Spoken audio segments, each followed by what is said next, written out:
Thanks for being here. So let's begin in a comfortable, tall, seated position.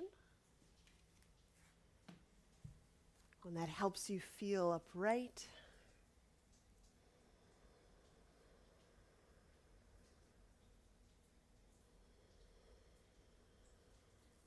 I will feel these two areas of the body. So the top of the skull bones is that interface, or that, as the traditional texts describe, that descending current interfaces with our physical body.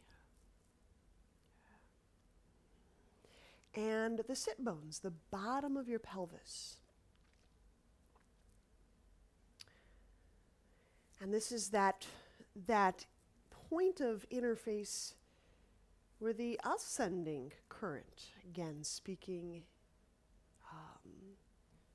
kind of through the traditional diagrams and texts,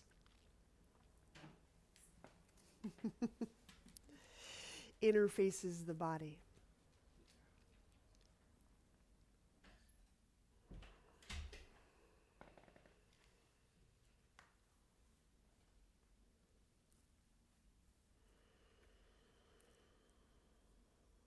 Now, the use of the word current for us can mean just as simple as energy. To me, energy is what we learn, feel, and can decipher beneath any story or narrative that we run. So our beliefs, our emotions, our thoughts, right? Our stories, our narratives.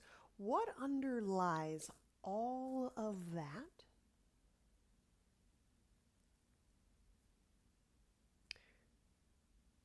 Is that more fluid or fixed sense of movement, gradient, fullness, luminosity?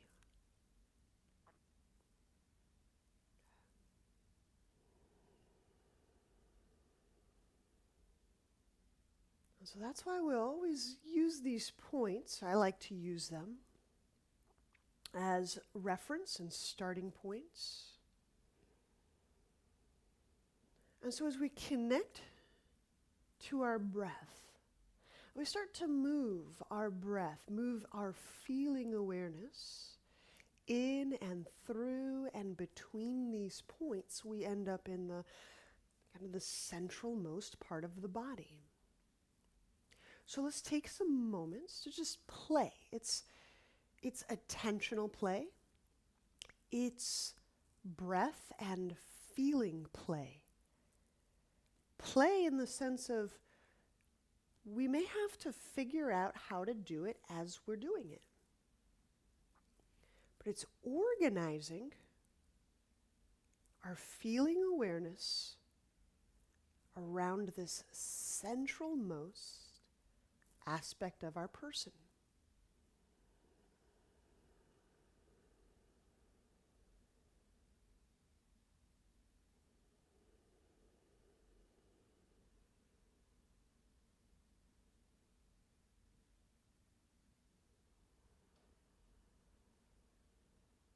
So again, I align the top of the skull over the sit bones and tailbone.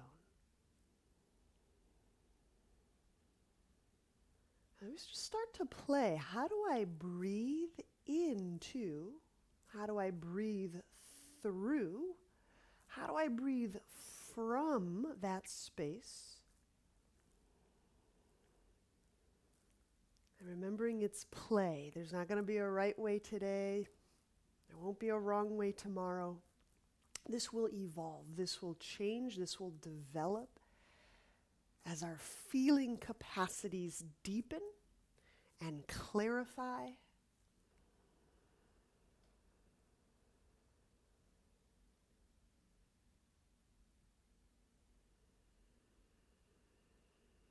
And the power of working here in this centralmost region of the body is that we can access, we can sense, we can work with all of that energetic substrate that precedes narrative, that precedes our biography, our stories, our beliefs.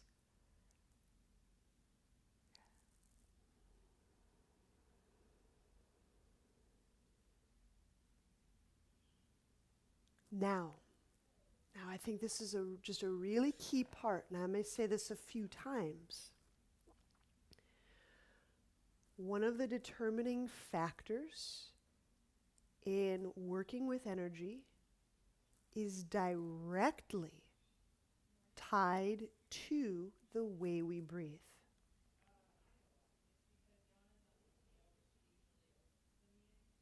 The depth and the fullness of our breath is direct correlation to the luminosity, the energy that we can pull through this body, that we can transduce through this body. So working with our breath is paramount to working with our energy fully, completely, cleanly, clarifyingly, brilliantly. So our aim can be very simple today. Connect to breath, connect to core. If you find yourself doing a little mental task list, just come back to feeling. Let's place the soles of our feet together.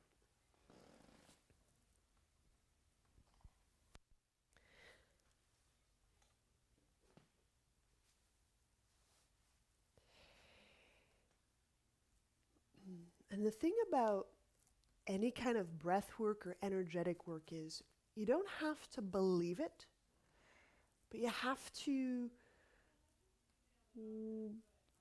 experience it. Right? The experience will lead to the knowing. So you don't have to believe a single thing I'm mentioning. Let's work with Kapalabhati, a way to experience this low belly, actively pumping and moving breath through this central column. Okay? So imagine it, feel it, play it. Reminder, Kapalabhati are those brief exhalations where down by the pubic bones in the low belly is where we pump, and out the tip of the nose is where you'll feel that air exit. The furthest part of your nostril opening away from your face. Let's practice, and we'll regroup in a little bit, and we'll change task. Kapalabhati, when you're ready, begin.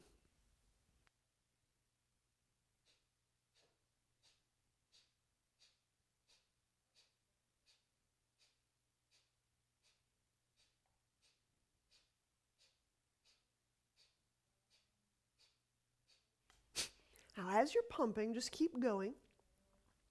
I find it very helpful to keep the head over the pelvis. So if your head kind of droops forward a little bit, it may feel kind of wheezy and slumpy. That alignment is here to help us feel an unimpeded current or movement of energy. So we're trying to reduce impedance, and the postures hopefully will help reduce impedance. Continue.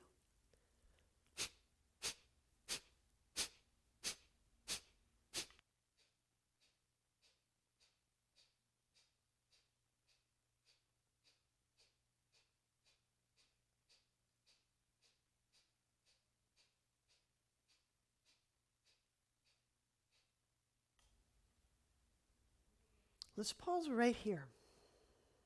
Let's change the cross of our legs, right over left, in preparation for a seated spinal twist.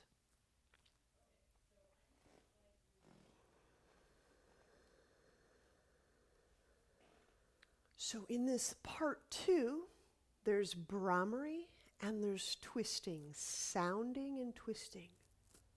So with the feet active, inhale through the low belly and the low ribs, all around the ribs, lifting the chest, and with lips gently closed, sound, hum, Brahmari as you twist, as you turn to your right.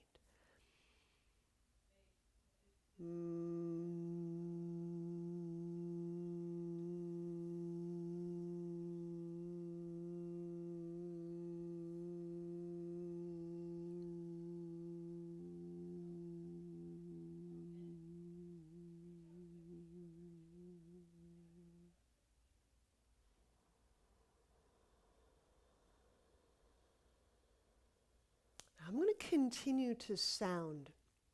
So I'm going to work 2 more rounds of Brahmari. I would encourage you, if you're in a space where you can create some sound, this will go very differently than unsounded breathing. Okay? You'll feel the quality of breath, the length of breath, the depth of breath, the fineness of your breath changes with sound. So if you're in a space and you can commit to 2 more Brahmaris, 2 more soundings out, let's do that.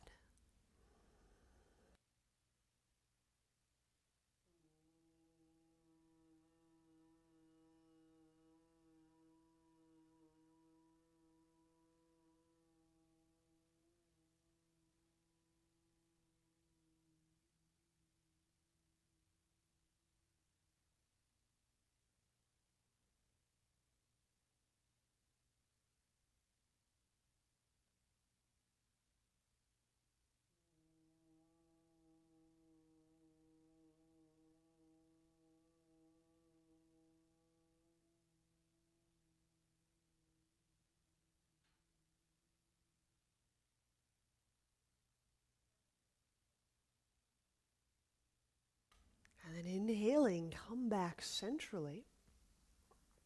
Okay. Before we do the other side, we're going to do another round of Kapalabhati.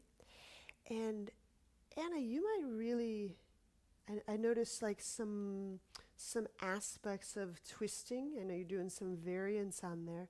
You might really like how the sound moves you into the twist. So hopefully that's really compatible with those twist variations I know we both like. All right. So I'm back in Baddha Konasana. And we're going to do another series of Kapalabhati, short, sharp exhalations. Okay. So we'll do about 50 or 60 pumps. When you're ready, we'll do those. Here we go.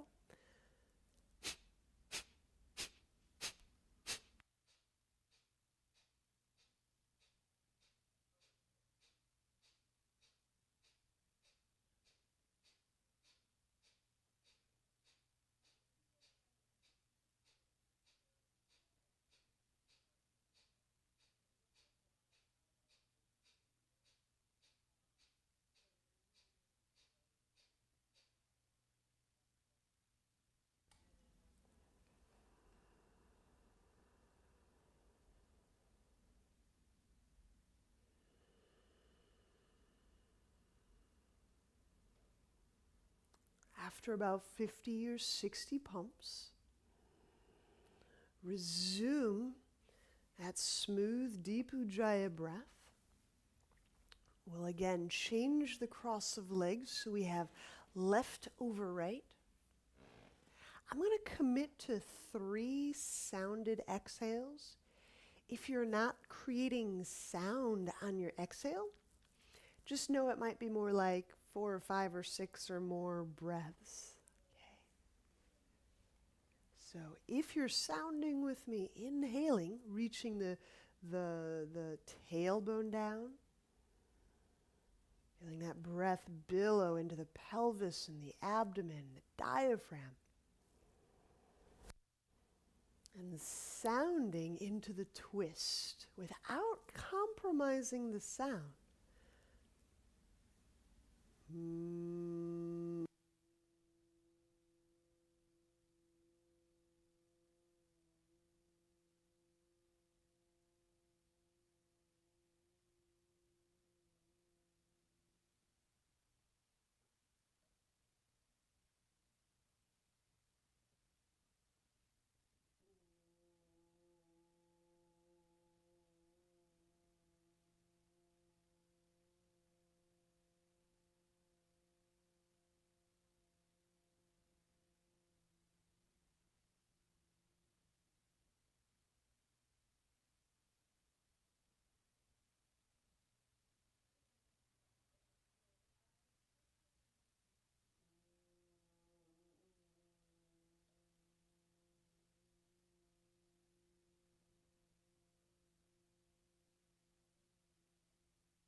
And then inhaling, and come back around centrally. We'll unwind legs. And when we lie on back, for elbow to knee, work a variation today. The variation is using hand pressure on thigh. The pressure will tend to move the leg bone in some new relationship to the backbones.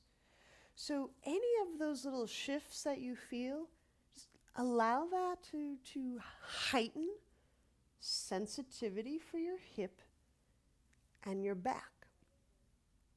All right, so we'll start with the hands behind the head, the feet off the ground. This is another place you can support your back or your pelvis by putting the feet, starting the feet on the wall. So if you need extra support, it's there for you. Inhaling, float the head and the shoulders just very slightly off the ground. Exhaling, straighten the left leg, use your left palm, press.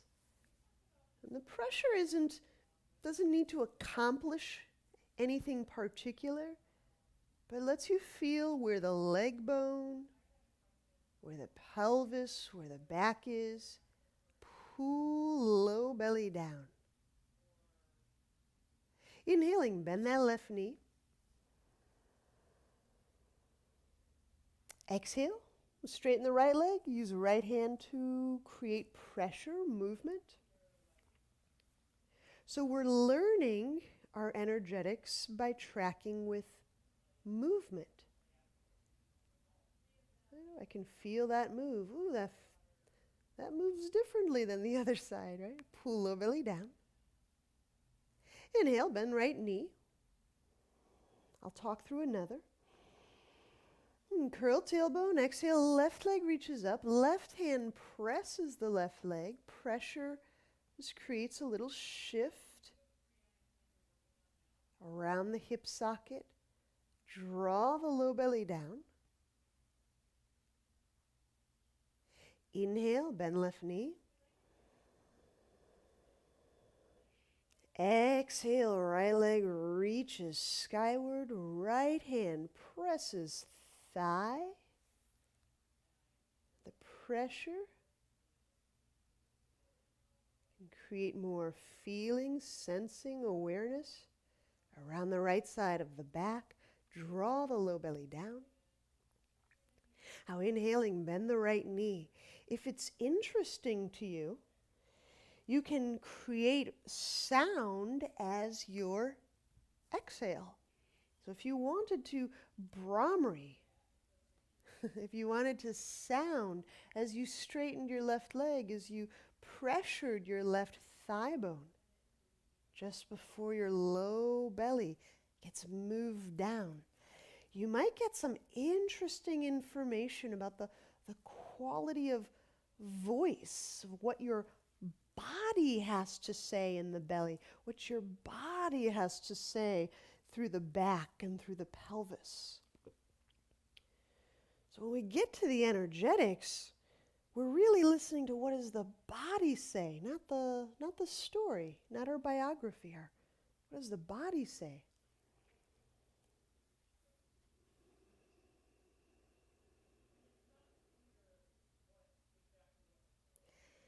I've had a really fun time this year, and let's do 3 more on each side.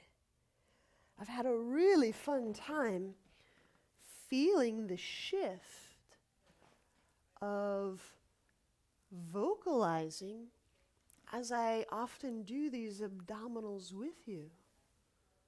To feel the vocalization, the resonance of voice come through the abdomen and come through the pelvis and read through the back has been really super cool. I think we learn a lot as we're feeling the back and the belly, and then we amplify it with voice. You know, maybe it sounds a little congested or a little dampened or frightened, or maybe it sounds resonant, maybe it sounds boomy or forceful, maybe it sounds there's trepidation. So how does your belly sound when you lend it voice?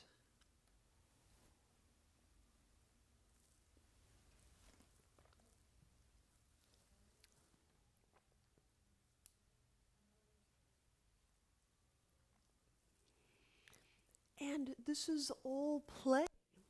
Staying curious, staying playful with this stuff helps keep the exploration interesting, low threat, low risk. Okay.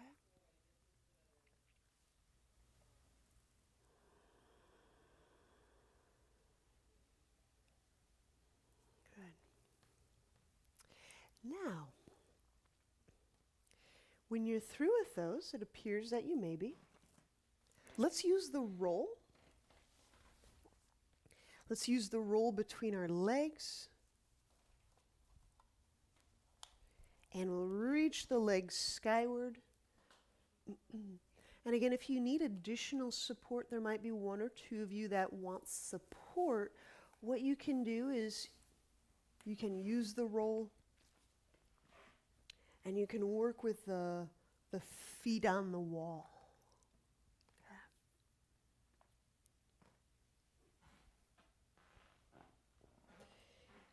If you don't require support today, let's go legs straight up.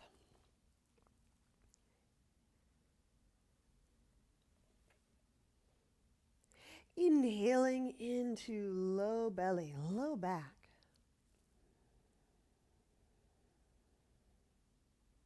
And pause, full with breath. Engage the inner legs under that roll. Feel the feet opening up, curl tailbone. And now exhale, float the head and the shoulder blades up off the ground. Feel through the midfoot, feel, sense into the heel and the arch. Draw low belly down.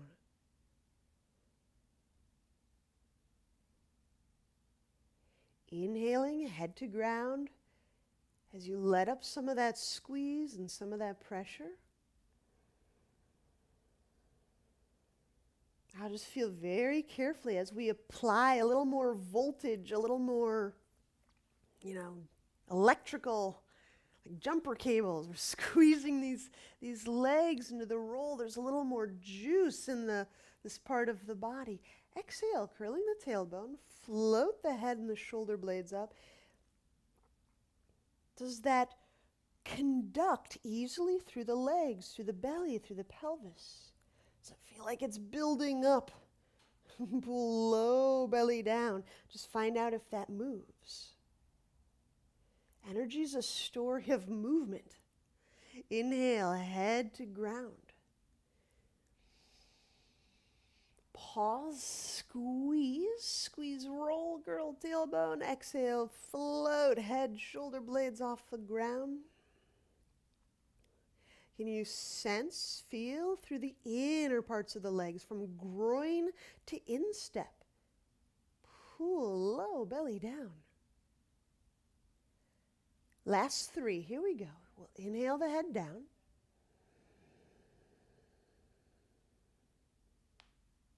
Engage the legs, get a little voltage, a little bit of juice. Exhale, head and shoulder blades off the ground. And as you're sensing the body, the continuous sensing through the body, you'll start to get a sense of where there's little, almost like gaps, like little blank spots in our consciousness. Right? Those little blank spots can have very strong correlation to where we've yet to inhabit our body.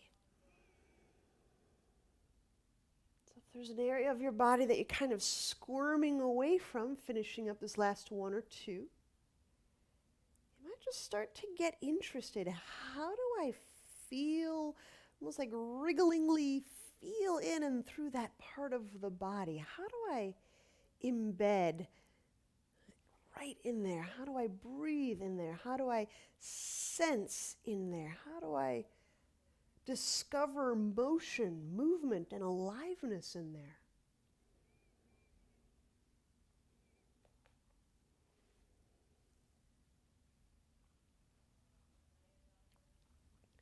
When you're entirely through, we'll set the roll off to the side. Let's turn onto one of our sides so that we can press and prep for dolphin.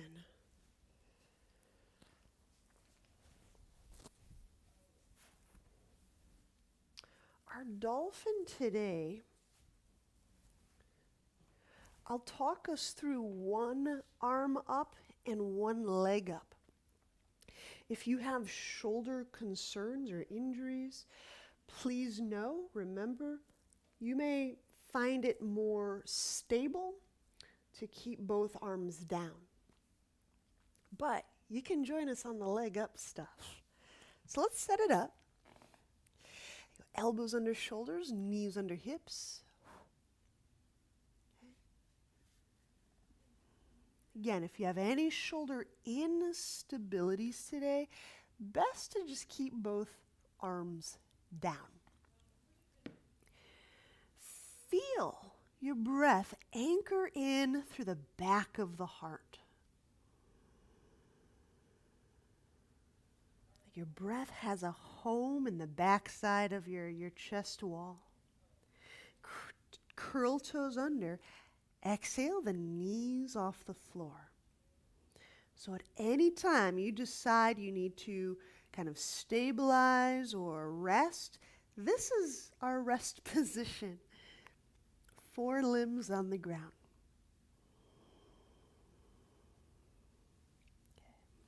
Now, I'm going to have my feet about hip width apart, not narrower. I'll begin with the hand removal. So I'm going to remove the right elbow, the right fingertips from the ground. Okay. And then option 2 is raising the left foot off ground.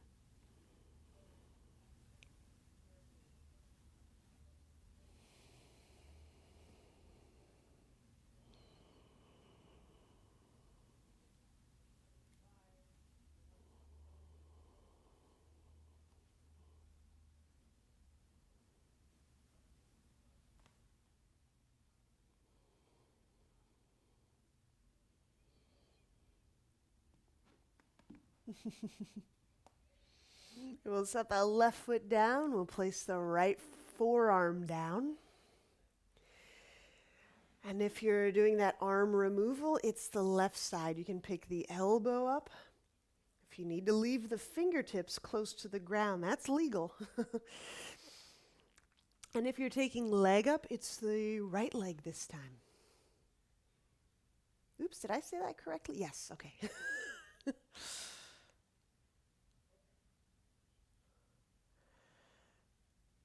Yes, yes, yes, yes. Yeah, that's where those inner legs really come into play. So you have to use that left foot even more, Connie. Really press through that right arm. Yes, that inner left leg is key. So that area where you had worked that roll, the inner thigh, that's key to your balance. That's it, Susan. That's it.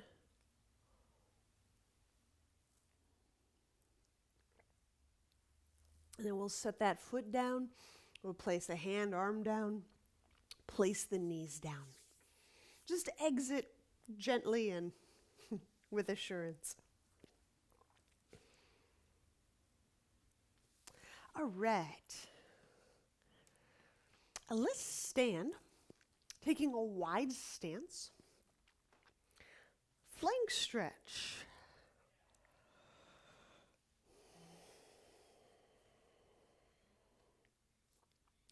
So my feet are pointing straight ahead, symmetric, wide stance. From this fold, I'm going to take this left hand and grab right ankle. Left hand, right ankle. I use the right hand to cap it, holding it in place. Feet active.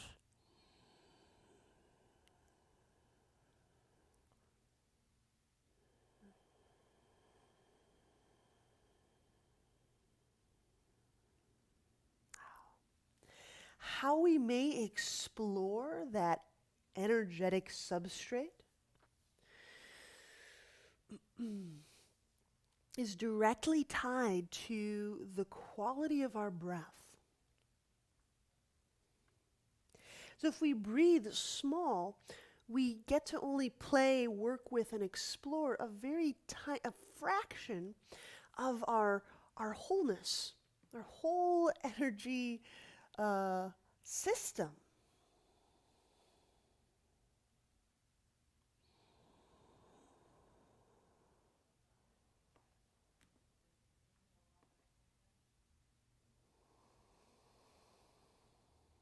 I'm arcing the left side of the ribs toward the left knee.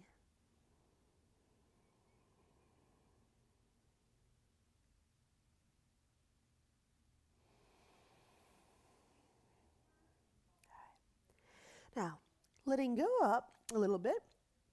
Keep the hands by your right foot, and we'll pivot, placing the left knee down for lounge lunge. So we're getting still. We're still into that left side. The left hand is down. The left knee is down. Right arm, hug that outer right thigh. And inhaling, we can net ourselves a slight turn to the right.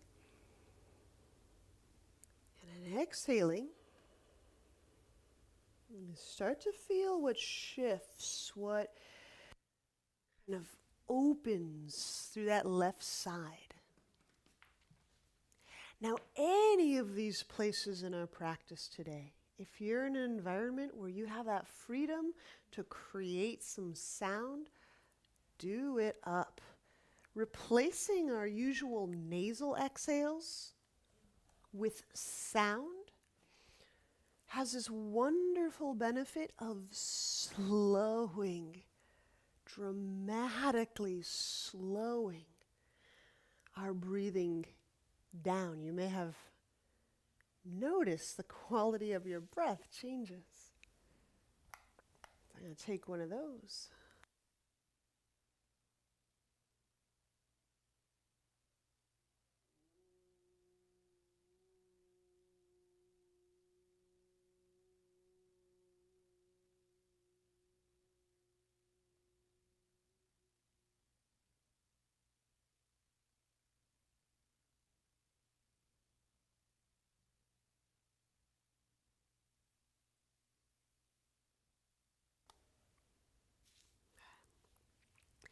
Inhaling, let's unwind. We'll back our hips up a little bit.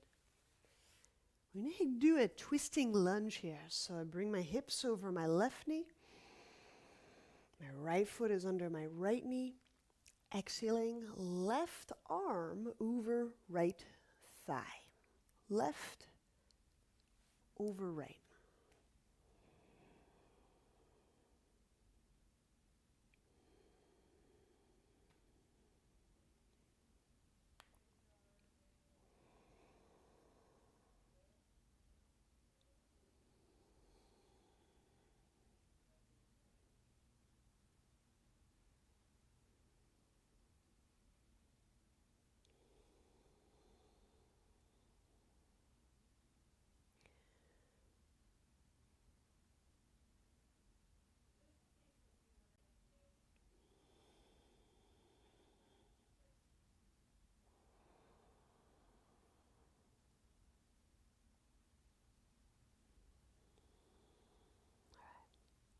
Now, inhaling, we'll unwind, step the left foot forward, arrive at standing.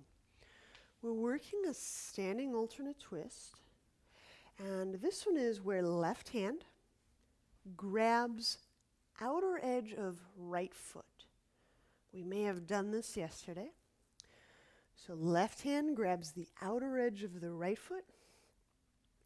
And if your balance permits, that right hand can reach away from your left hand.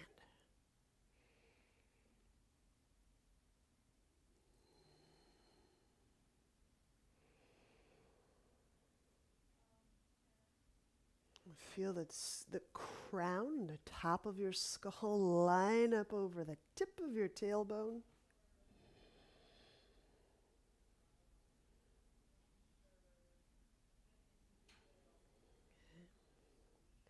And if you're attempting to play and feel through that centralmost part of your body, noting where feeling gets obfuscated, gets a little fuzzy or diminished, that's really valuable information.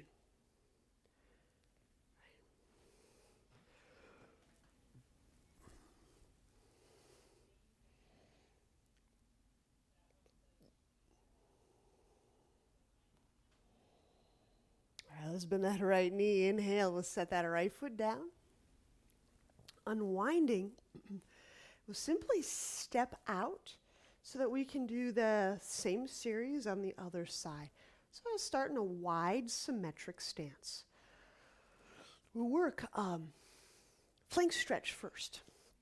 So I fold, right hand, grab left ankle.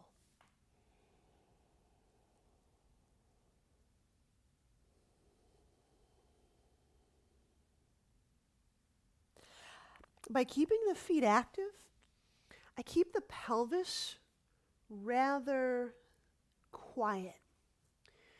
By keeping the pelvis relatively kinetically quiet, I can feel for that arc through the waist and the ribs. If I just let my hips swivel off to the side, like, kind of kick them out, I may not really get into the side of my body, the waist, the side.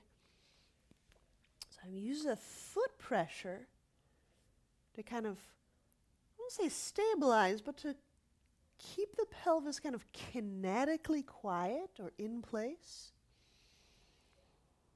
And then I can feel more deeply into the waist area around the right hip, the right low ribs.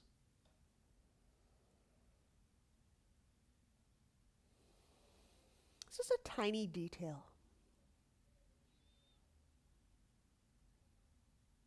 And it may help some of you if you have some sacral issues.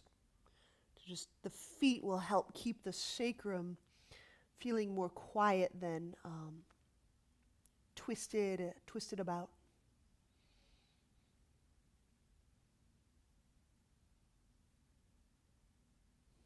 When we release, keep the hands by the left foot.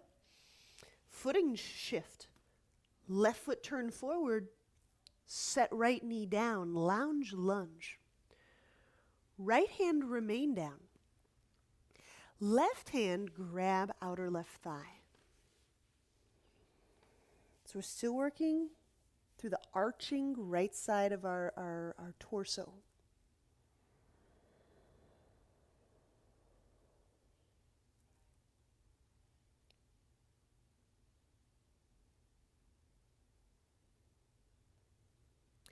And I'll encourage you, if you want to know what your body has to say, right? You want the energetic details, not just the story, the narrative. Lend your voice to a part of your body. And the beautiful thing is you don't even have to vocalize. So even if you cannot vocalize, you can engage with your voice in that part of your body. Now please, voice does not mean words. Voice is resonance. Voice is, right? Voice can come through as emotion. Voice can come through as words.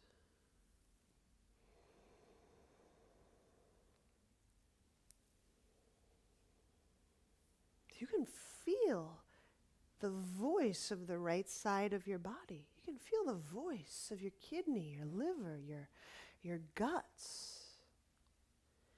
And by that, we can start to learn, oh, that's what my guts are really saying. That's what they're communicating.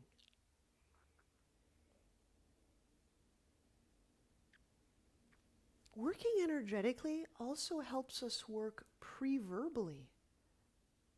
So we can get into those parts of our life and our body before we ever had a language, a word language. When we inhale, we unwind. For twisting lunge, a slight backing up, hips over knee. Exhale, right over left. That's right arm over left thigh.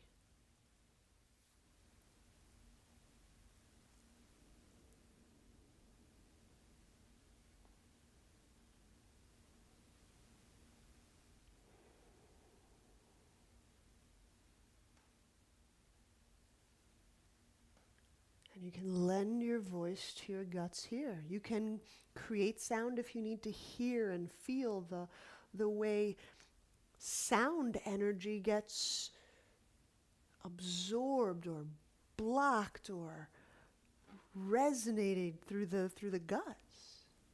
Right? You can use sound.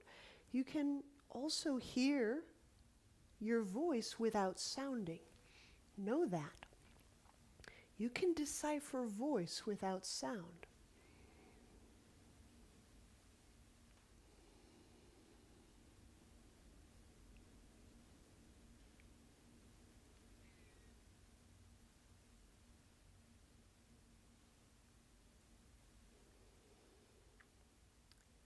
It's not just a vocal capacity, it's a communication capacity.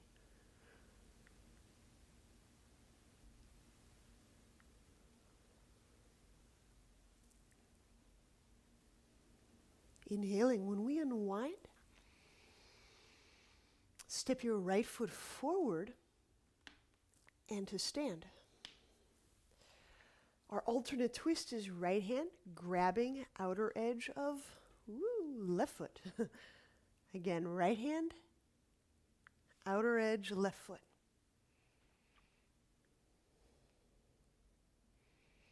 You might have to draw slightly that left sit bone down to feel your inner legs.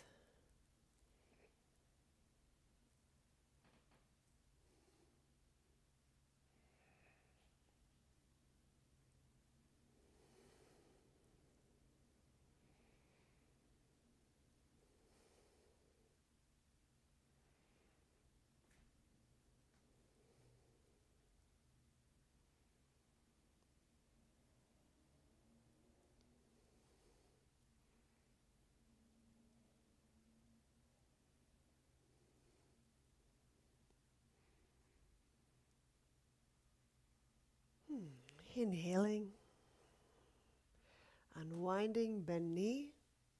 We'll set it down.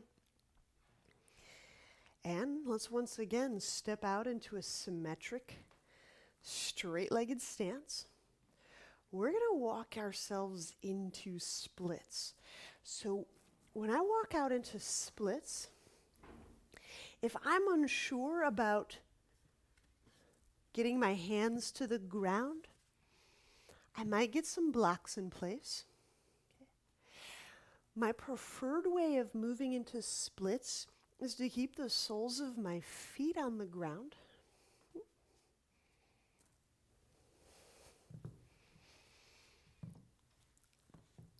And if it works out for you, you might end up placing your forearms on the ground, hands, forearms.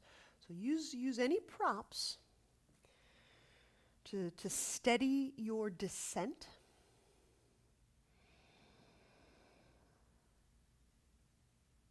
And connect to breath. Connect to breath in and through the pelvis, the bottom of the pelvis. You don't have to go for a super mega stretch here.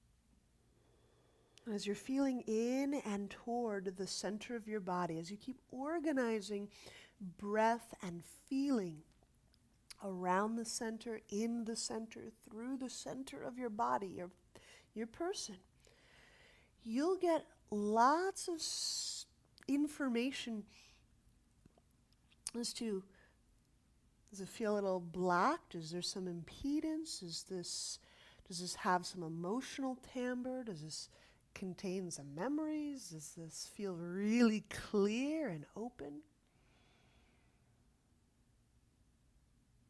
You'll get some impressions. You'll get impressions of the quality of movement through the pelvis. All right. So now support yourself with your hands and heel toe your feet toward each other. Just very easy heel toe, nothing speedy. You want to exit rather patiently.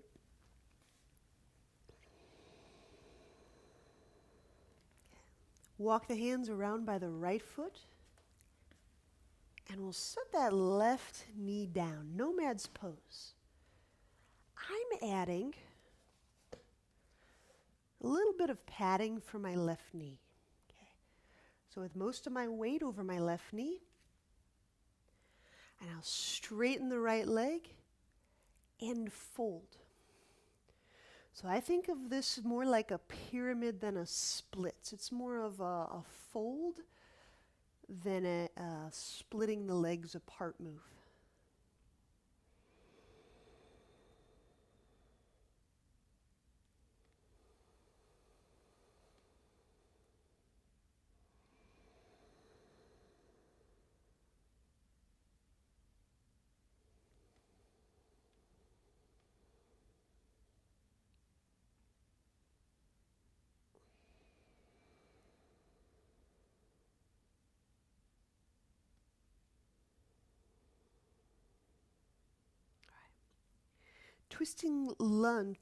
Twisting extended lunge. So bending that right knee and draw that right foot back under your right knee. So we're in a half kneeling position. And turn so you can see. And the twisting extended lunge part is moving on exhale, hooking left armpit across the thigh. And this left hand may get down to the ground or it may not. Sometimes people use a block. Right arm reaches overhead. I'll say that all over again. My left arm has crossed over my right leg. My right shoulder wraps, reach, right arm overhead. This is a great place to have a conversation with someone. This is a great place to use sound, and you can learn where our body tends to entrap, like the movement of energy. Sound is a form of energy. It's kind of in that audible spectrum.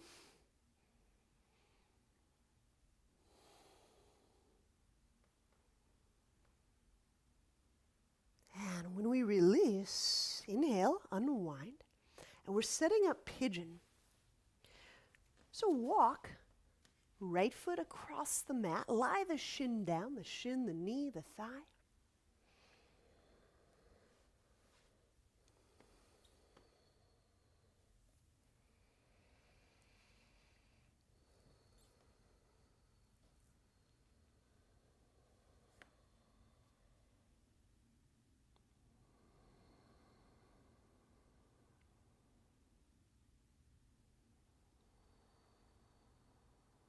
And just keep organizing around the center of the body, the center of the head, the top center of the head, the center of the brain, the center between the ears, the center of the throat, the center of the heart space. It's a little different than the center of the heart organ. Center of solar plexus, center of guts, center of pelvis.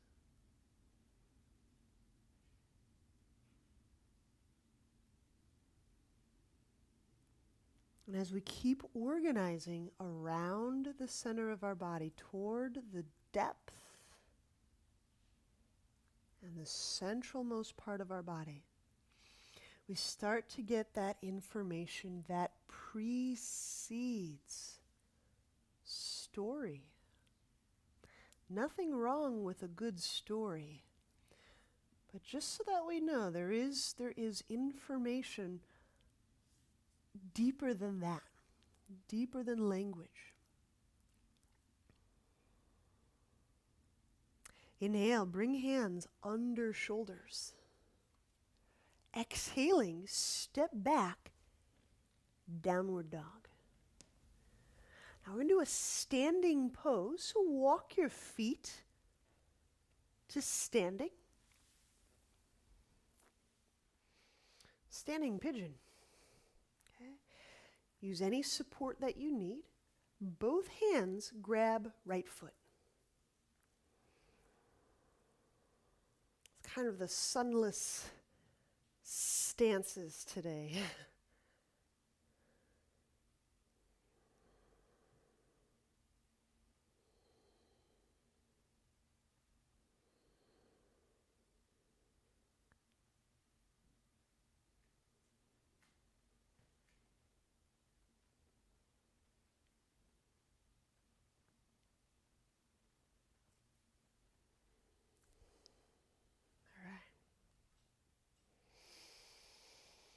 And when we release,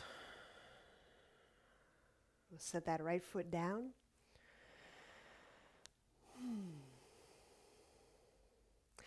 So we did splits and then we did nomad's pose. So we're going to switch over to the other side. And hopefully, I'm not omitting anything. Hopefully. So for nomads, I've got my right knee down, I like padding, and my left leg straightened.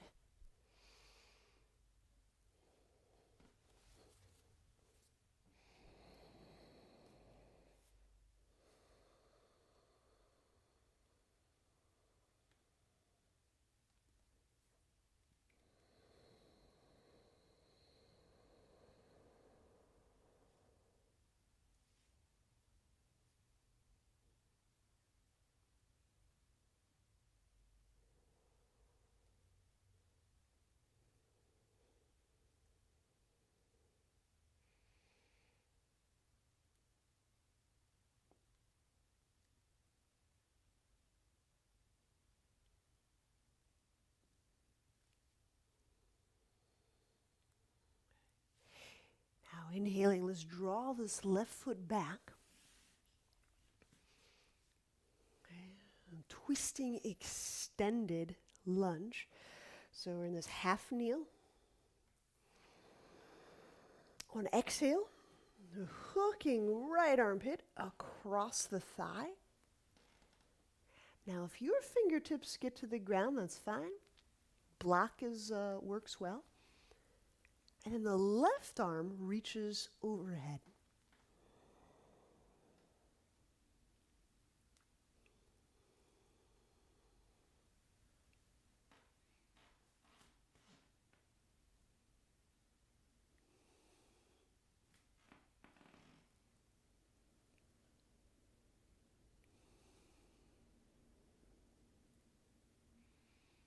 It's a great place to sound if you have that freedom or that curiosity to hear how the sound is potentially filtered or where it's resonant.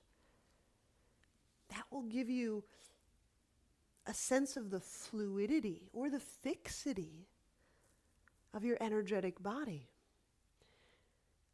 And there's not a wrong way to hear the sound. It's all information.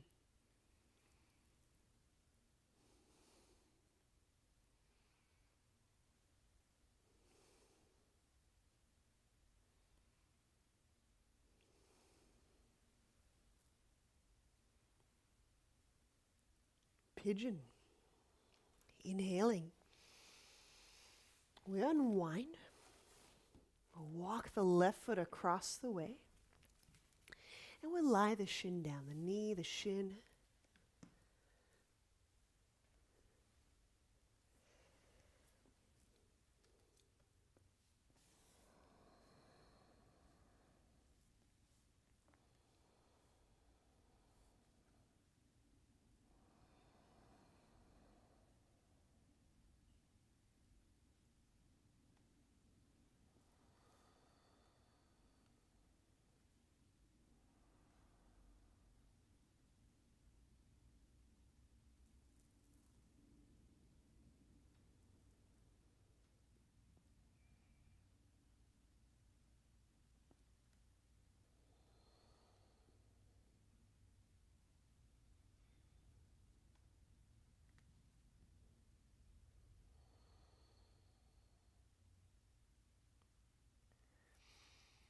There's a number of ways that our brilliance, our fullness, our liveness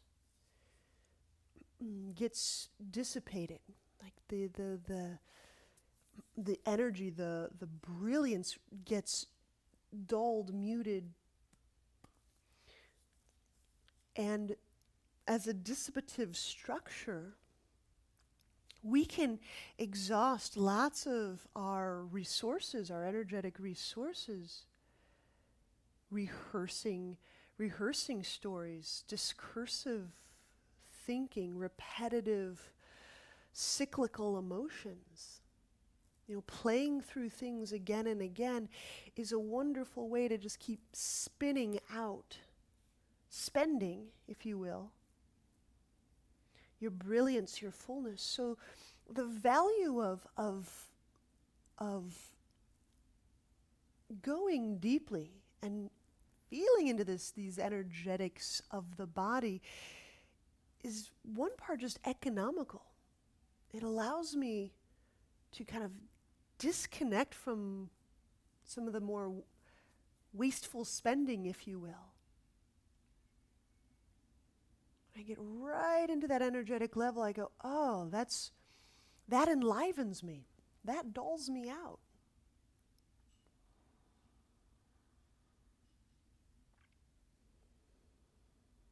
Now inhale, we'll walk our hands under our shoulders. There's a standing pose hereafter.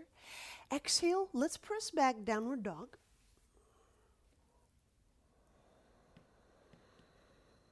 And then take your time, step the feet forward to stand for our standing pigeon. So we're grabbing left foot with both hands. I'm guessing a lot of us are in the Midwest. Maybe not all of us, but many of us. And there is a wind talking. Let's feel the sound of this wind might blow me over.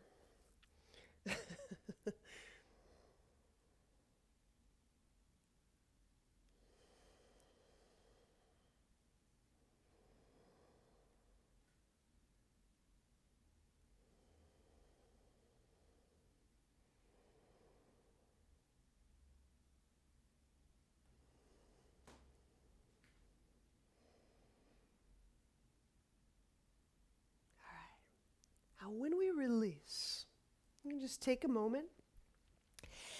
We set up lunges at the wall. When we do lunges at the wall, I like to make sure you have a lot of padding under knee and foot. So I'm going to set that up. And I'm going to set my mat nearby, my right knee in the corner. And once we get into this lunge at the wall, and do a little work with the hands. So I've got my right knee in the corner. It's my right shin up the wall.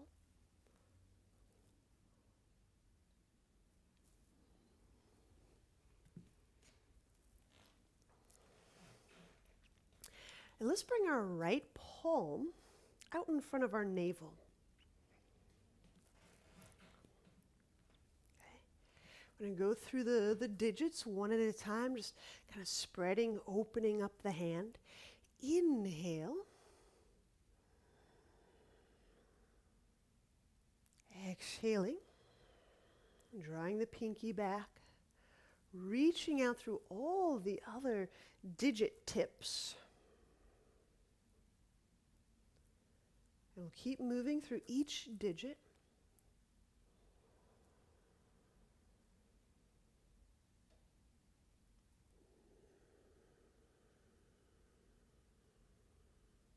Because we're accessing such a vital center of the body, the hips. If you want to sound through some of these rounds, that might be interesting. Lending your voice to hear what the pelvis can communicate.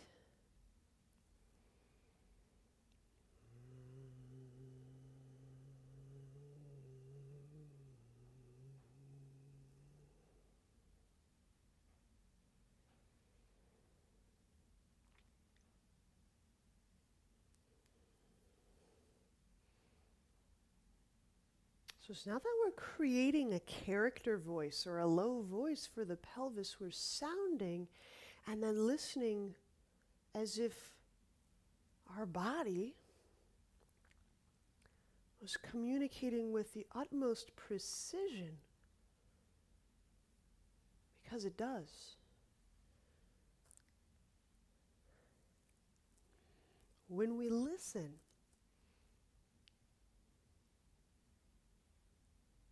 the communication is precise.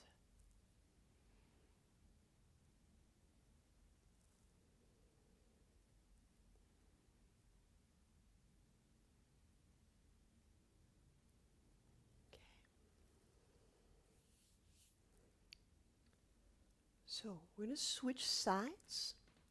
So we're switching the lunge side and we're switching the hands.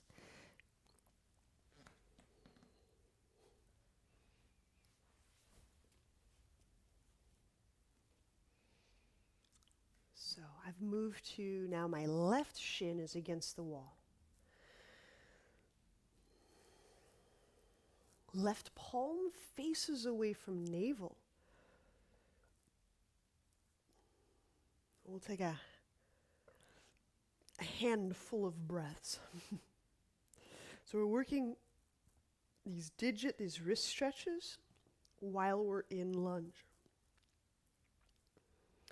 This is a common place. I'll see Heads kind of hang forward. Now, if I can align the skull over the tailbone, it will help me ascertain how I'm organizing around the depth of my person, around the center of my person, around all of these energetic hotspots, or chakras, if you're familiar with those.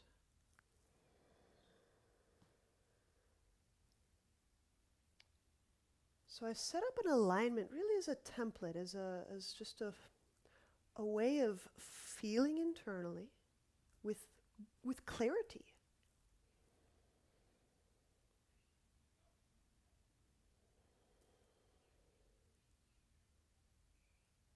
And just move through each of your digits at your own breath pace. If you are sounding through them, it just may take a little bit more time, and that's perfect. Slowing down is a perfect thing to do during winter.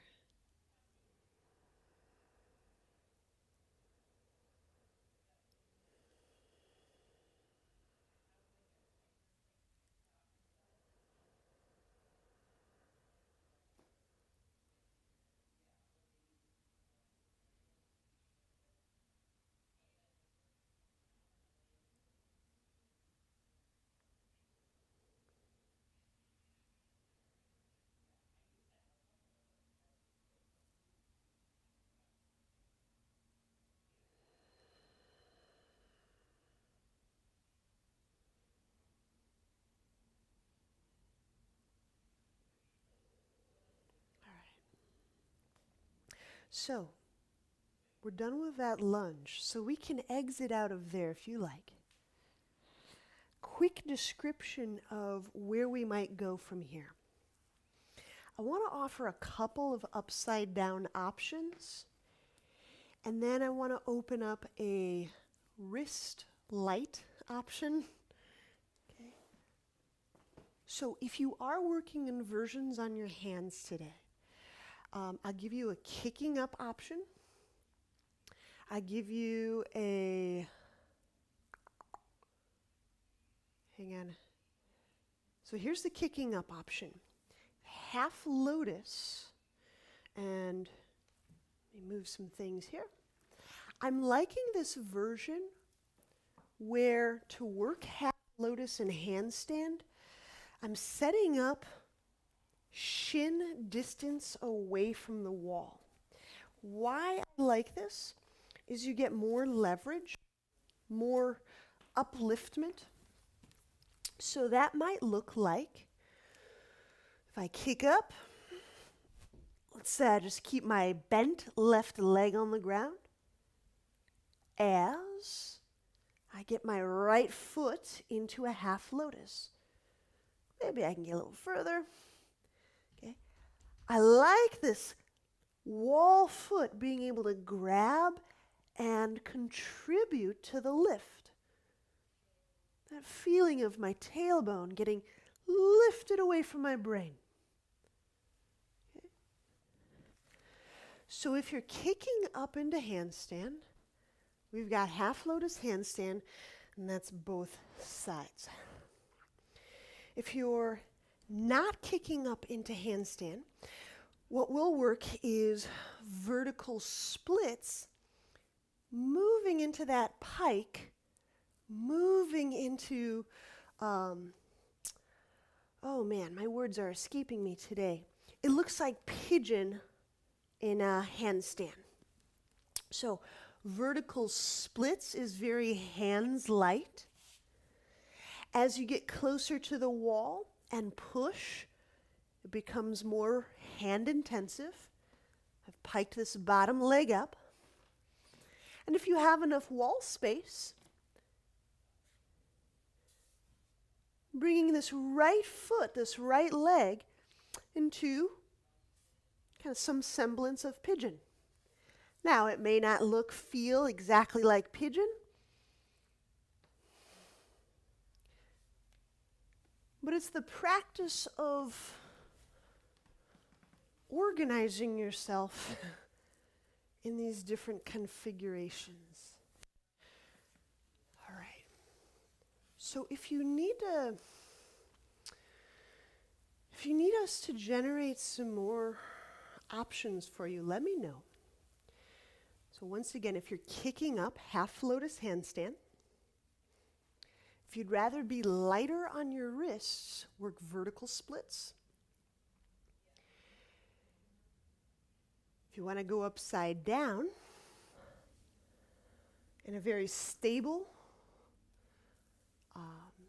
reliable way, you can begin to push from vertical splits and begin little bits of piking work.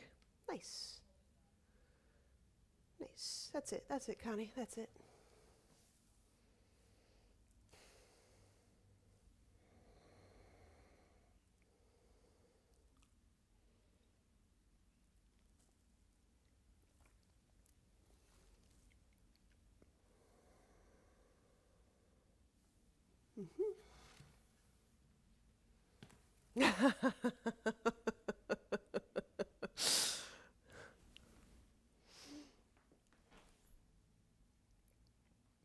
There you go.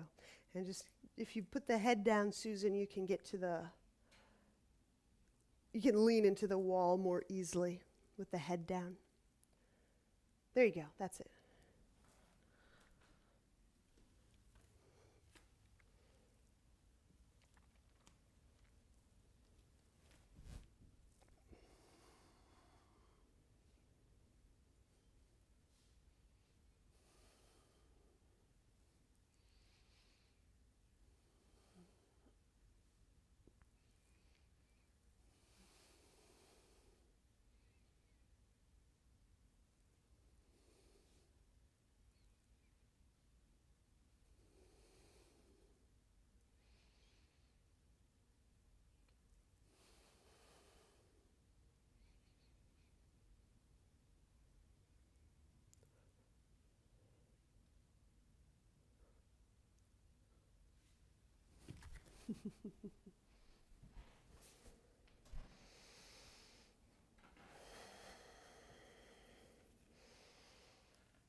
All right.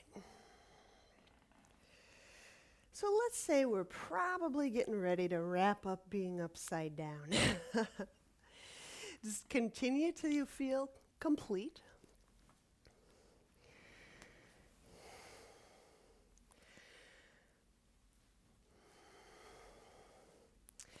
And let's take warrior 2 with your right leg bent. I'm going to just love on the wrists. Inhale, press the palm heels away from one another. Exhale, reach out through the pinky, wrapping it, curling it in, ring, middle, index, go all through the digits. When you've made a fist, draw the knuckles downward, decompressing that part of the wrist that's folded when we're in those handstands. All right, inhale, press the palms out. Exhaling, stretch out through the little finger, the next, making a fist. Pulling the knuckles down. Eagle, inhale, open up the hands. Exhale, the left elbow over the right. Left over right.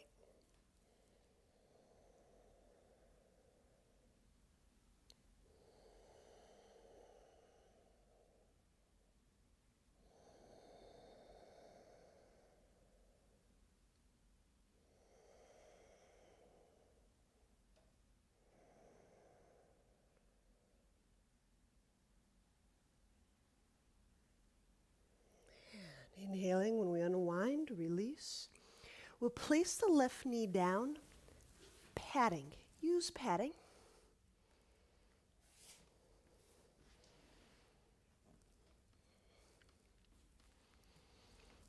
We're drawing the heel toward the buttock first.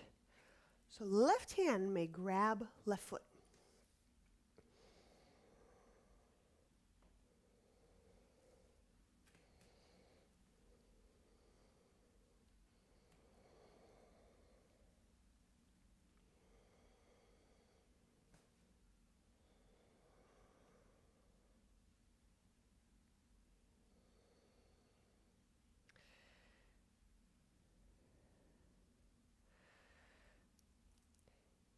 It's a very, very tiny detail. But for those of you who have that left hand grasp encircling the big toe, you might play with exerting a little bit of traction of the big toe, meaning you're drawing the big toe and the joints open. I don't want to say I'm pulling on the toe, I am, but I'm drawing the big toe into traction. And while that big toe is drawn into traction, relax the jaw.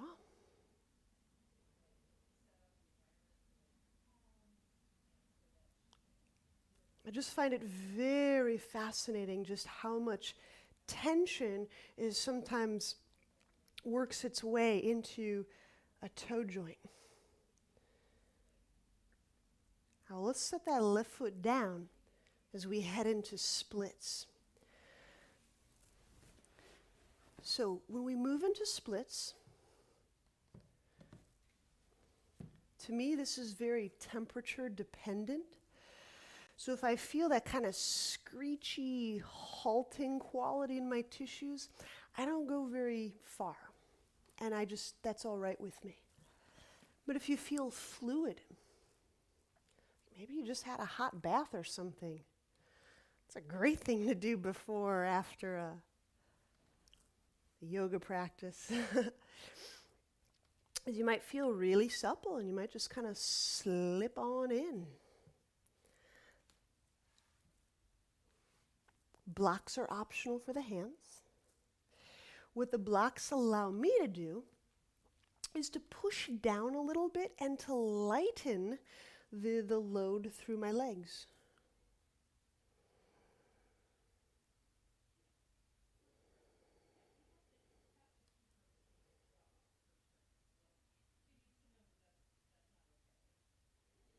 Just feeling how your breath reaches the center of pelvis, the center of guts. Splits is a great place to sound. You can hear precisely how the energy is or moving through these parts of your body. Lend your pelvis, your legs, your voice.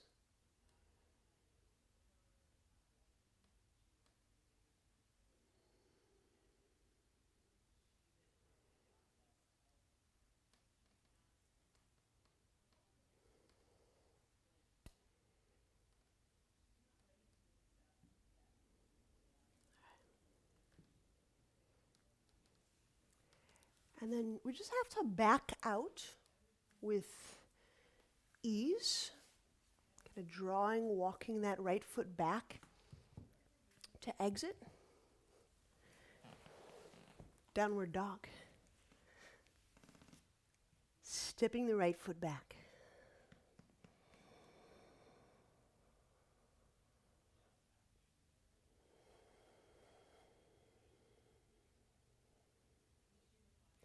Warrior 2, inhale, left foot forward.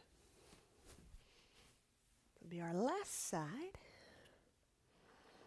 Palm away from palm. Exhaling, reach out through the littlest finger.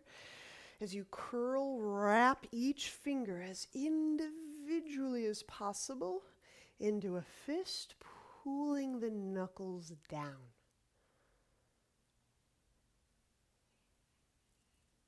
We'll do that again. Inhaling is opening the hand. And exhaling is articulately closing the hand, finger by finger. So you're getting into those little areas between the knuckles, between the fingers, getting those hand bones fluidized.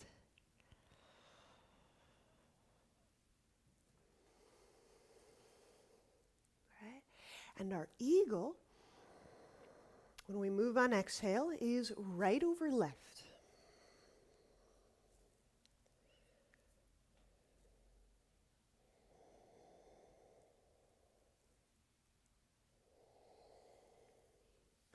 we did a move yesterday, right? The way that we hook or hold either a hand or a palm, you can feel if that hook or that grasp reduces the fluidic movement of energy in the hands, in the wrist, the elbow.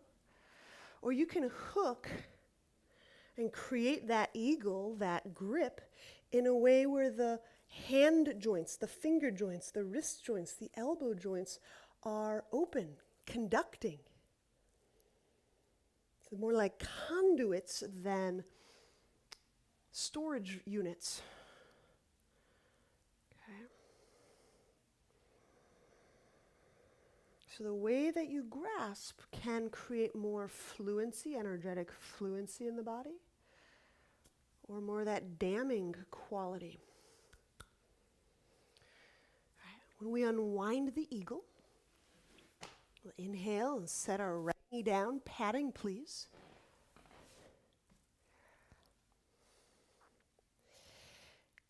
Now, grasping with the hands often has analogs in foot grasping.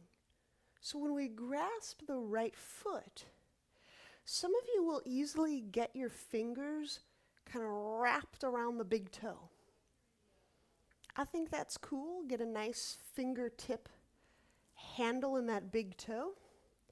And so as you're drawing the heel toward the butt, I'm also lifting my big toe bones in a way that frees up the big toe joints. Why bother with this big toe, right? What a funny place. Our big toe, the tension therein, has enormous analog to our jaw and all these cranial joints, these cranial and jaw joints. So to feel for relieving tension in the big toe can have astounding communication into the jaw and neck. Right? And so you can just play with that. Again, this is all play. Feeling the big toe relax, feel the jaw relax.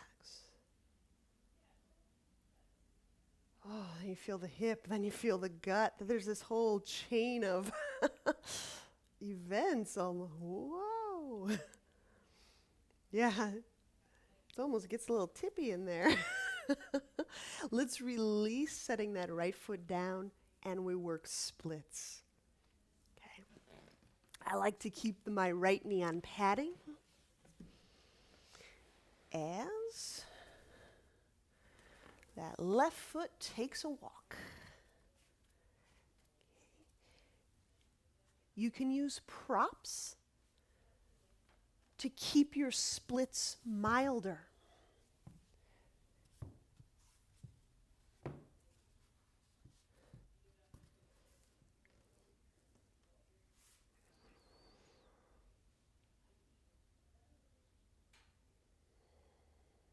There you go.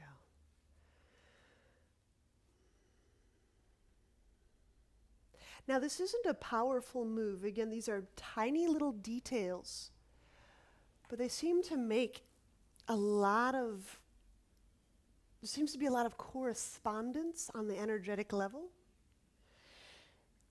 I don't have to effort through my big toe, but simply by reaching through that right big toe and feeling the toe joint soften,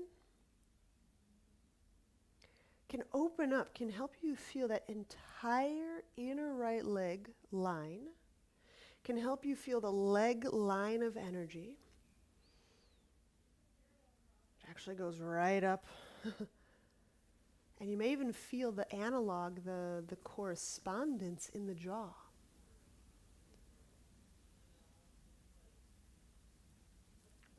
It's not a promise, it's just a play opportunity to reach through the big toe as you're feeling the jaw and the hip. There you go, Anna, that's it. Yeah, it really is amazing that big toe joint just kind of opened up the whole Yeah, the whole pelvic area. That's it, Anna. All right, let's walk this back because we need to rest. So wriggle out of splits.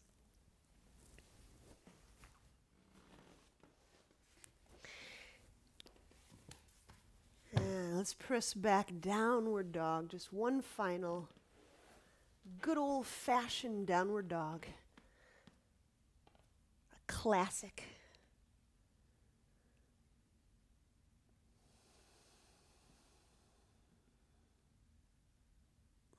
And gently set the knees down. Please, let's take rest.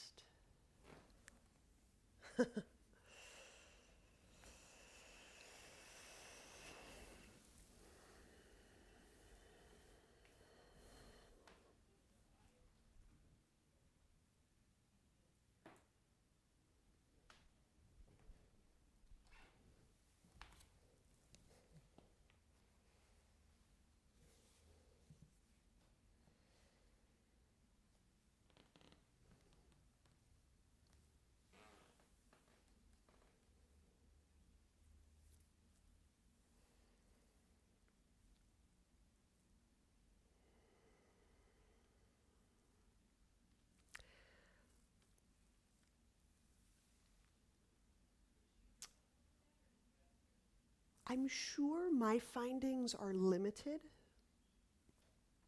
So I'm going to just offer you a limited, kind of my limited sense of things.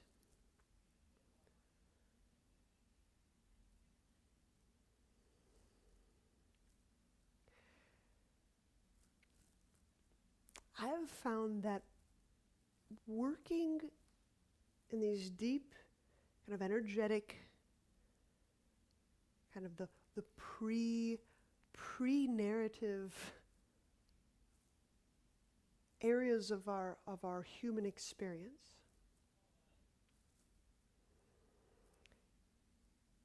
is really can be potent, powerful, immediate. When we create when we create a certain approach,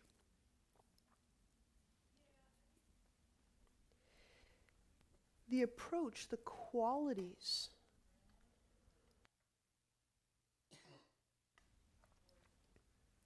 that I have found promote this deep work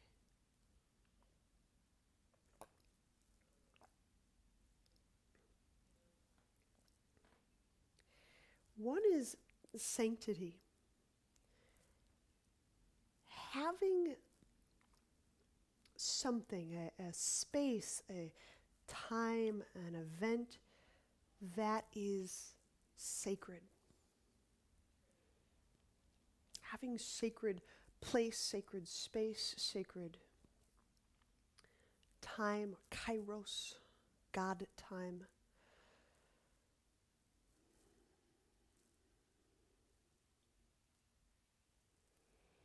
Wonder. The attitude of wonder. Curiosity, play.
When you're ready,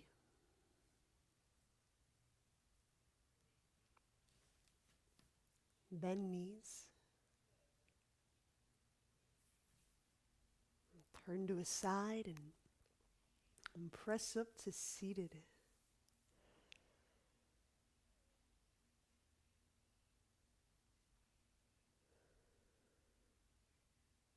And I hope it goes without saying laughter. All right. Namaste.